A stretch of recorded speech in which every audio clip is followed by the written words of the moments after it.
I want to share an example with you from my own experience of how early childhood centres, the ones which are simply financial investments for their owners or shareholders, engage with parents, their communication style, and their disputes and complaints process.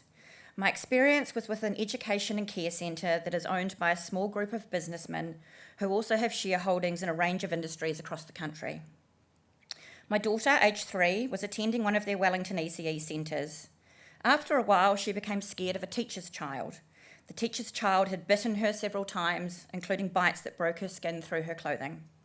This was not the first time we'd had to deal with a teacher's child biting and hurting my child in this particular centre. In fact, I'd go as far to say that my child being harmed in their care was a regular occurrence. As a result of the stress, she began to wet her pants multiple times during the day, both in their care and at home. Fortunately, the head teacher of the preschool room was easy to engage with, and she had genuine empathy towards my child. So I was comfortable I was being listened to about the biting. Unfortunately, she left to work in a community-run ECE centre as she was seeking better employment conditions and said that teachers are not supported in private ECE like they are in public.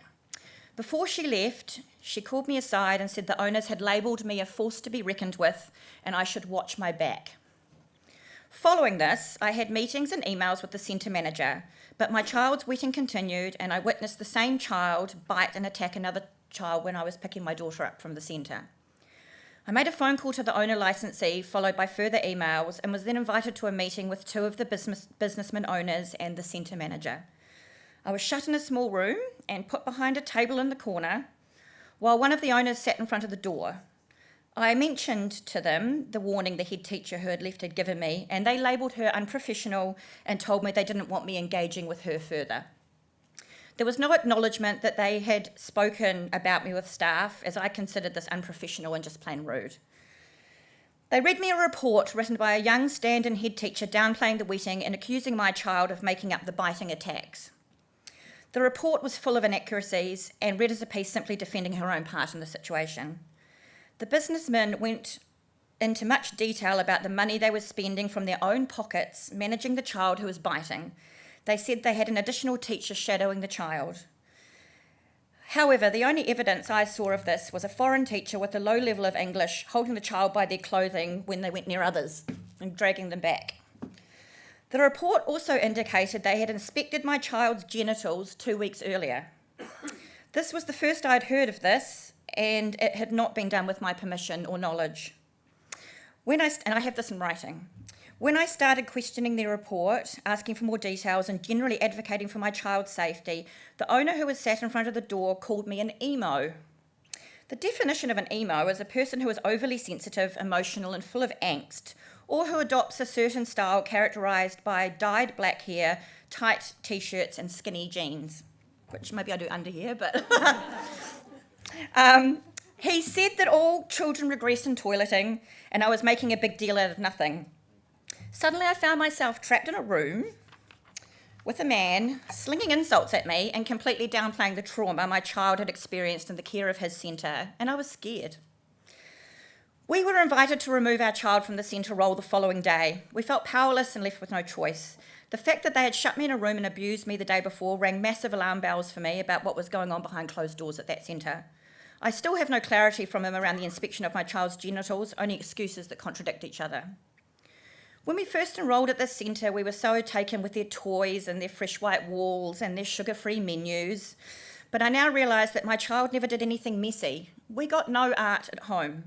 When I questioned this, they sent me an email blaming her lack of interest in art, something I now realise is another lie, as my daughter is frequently doing art at her new centre. The teachers were young, often foreign, and came and went, and seemed like the type that wouldn't question things. Now I realise that a lack of activities and stimulation breeds boredom, which leads to children turning on each other. I realise now how wrong my first impressions were and how looks can be deceiving. Further correspondence with the service providers directly and through the Ministry of Education has resulted in me being ignored and told they would no longer engage with me. I have engaged with the Ministry of Education for months following this experience, and my correspondence and meetings are always met with the same answer.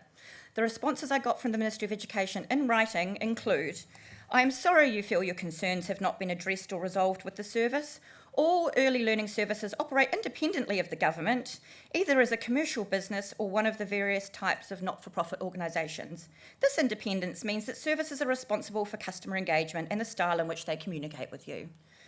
Another response I got was, I appreciate that your interaction with the management at this service was not satisfactory and you found this experience upsetting. Many early learning services are private businesses, which means they determine the way that they communicate with families. But isn't it the ministry's job to enforce regulations?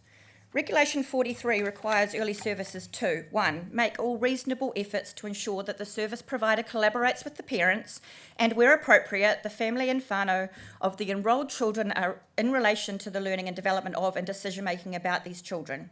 2. Obtain information and guidance from agencies with expertise in early childhood learning and development to the extent necessary. 1. To support the learning and development of enrolled children, and 2. To work effectively with parents and, where appropriate, family and whānau.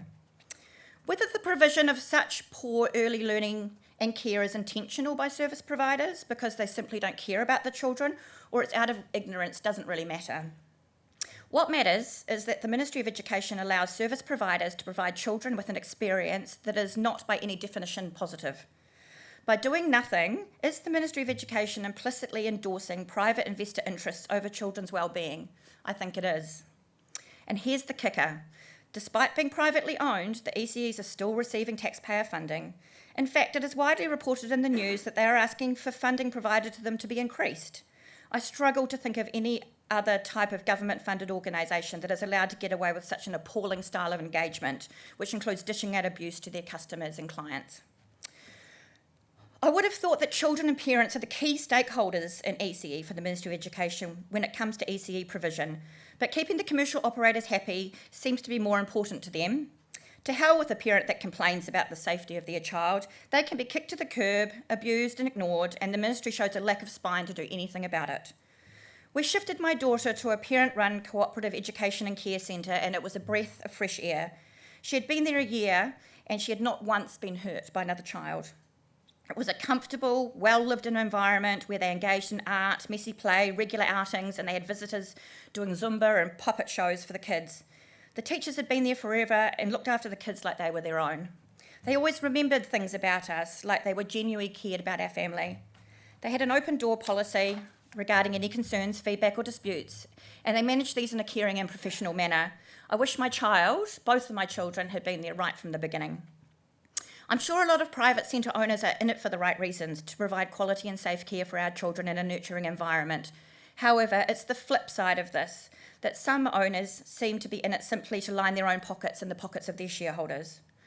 Why would these people be respectful, and why should they care about collaborating with parents to support the learning and development of their child when there's always another family willing to pay through the nose who has no idea what the centre and management is really like, lining up to go into their centre?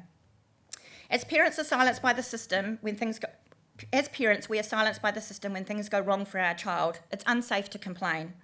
I'm speaking up and I'm sharing my experience because this silencing needs to be challenged. The care and learning my daughter experienced fell below the bar of what can be considered acceptable. The treatment I received when making a complaint was frightening. The responses I received from the ministry showed serious gaps in their management of ECE. I do not want any child or parent to have to experience what we have been through in the care of a taxpayer-funded ECE service ever again.